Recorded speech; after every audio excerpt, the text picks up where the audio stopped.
वचन को सुनेंगे और उसे ग्रहण करेंगे।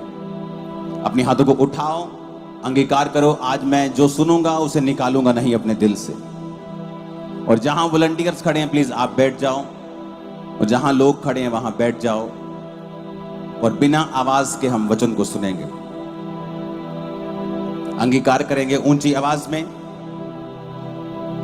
कि आज मैं जो सुनूंगा मैं उसे सुनाऊंगा और उसे भूलूंगा नहीं। प्रभु यीशु मसीह के सामर्थी नाम में हम मांगते हैं। मेरा विश्वास है कि जब भी परमेश्वर ने लोगों को चंगा किया है, उसने वचन को भेज के किया है। बाइबल कहती है जब भी वो अपने लोगों को चंगा करना चाहता है वो अपने वचन को भेजता है। और मेरा विश्वास है कि आज जब मैं प्रार्थना कर रहा था और परमेश्वर आप लोगों के लिए मुझे वचन दे रहे थे कि आज कौन सा वचन आप लोगों को मुझे देना है, तो मेरा यह भी विश्वास है कि जब आप लोग इस वचन को सुनेंगे आपकी जिंदगियां सेम नहीं रहेंगी आज के बाद।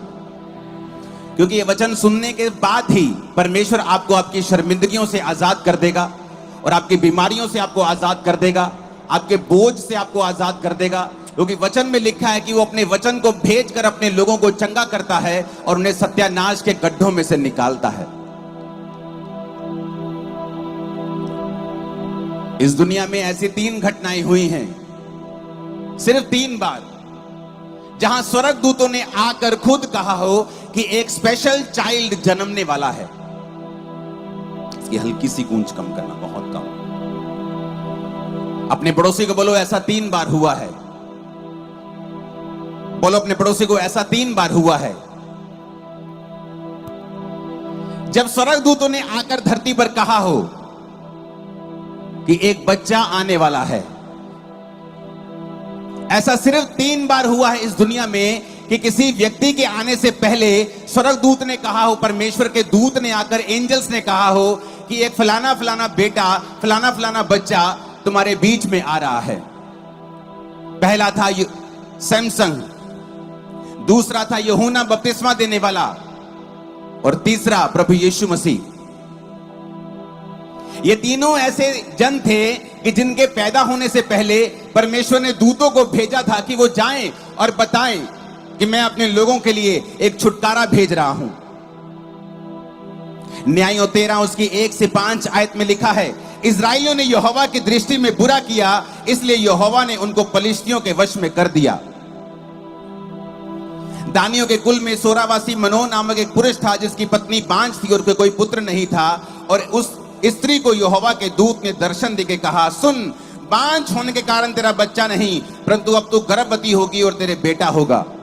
परंतु सावधान रह, ना तो दाख मधु, ना किसी प्रकार की शराब, ना कोई शुद्ध वस्तु तू खा, क्योंकि तू गर्भवती होगी और तेरे एक बेटा उत्पन्न होगा।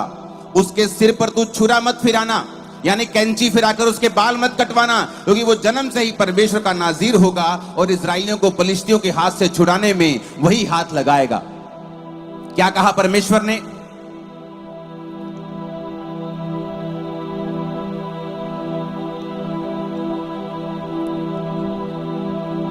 कि वो इस्राएलियों को छुड़ाने वाला होगा। लेकिन जब हम पहली आयत को दोबारा पढ़ते हैं, इस्राएलियों ने यहोवा की दृष्टि में बुरा किया और यहोवा ने उनको पलिश्तियों के वश में 40 वर्ष के लिए रखा।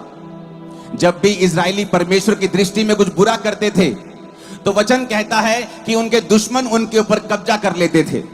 शुरू से लेकर ही अब तक ऐसा ही होता आया है।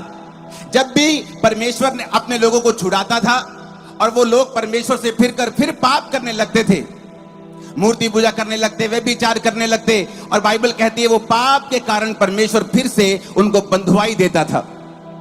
और यहां भी ऐसा हो रहा था।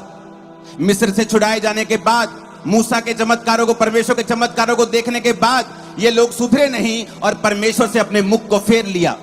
जब आदमी परमेश्वर से अपने मुंह को फेर लेता है तो वचन कहता है कि शैतान उसके ऊपर कब्जा करेगा। वो चाहे जितना मर्जी समझदार हो, वो जितना मर्जी बड़ा हो, बड़े बड़े ओहदे के ऊपर हो, या एक मजदूर हो, चाहे किसी देश का राजा हो, अगर वो परमेश्वर के वचन के अनुसार नहीं चलेगा तो वचन कहता है कि शैतान, बीमारियां, डिप्रेशन, नशे, अलग अलग तरह के दुख उसके ऊपर कब्जा कर लेंगे। पुराने नियम में वो कब्जा शारीरिक रूप में होता था और दूसरे देश उनके ऊपर कब्जा कर लेते थे। जब दूसरे देश कब्जा कर लेते थे तो वो फिर परमेश्वर की दुहाई देते थे, फिर परमेश्वर के सामने रोते थे, परमेश्वर हमें छुड़ा, हमें छुड़ा। और परमेश्वर फिर एक आदमी को भेजता था, अपने दासों को भेजता था, और वो उनको फिर परमेश्वर का वचन सुना के बोलते थे कि बेटा बेटी, हे प्रजा के लोगों, तौबा कर लो। तो परमेश्वर फिर से विश्राम के दिन, शांति के दिन तुम्हारी जिंदगी में भेज देगा।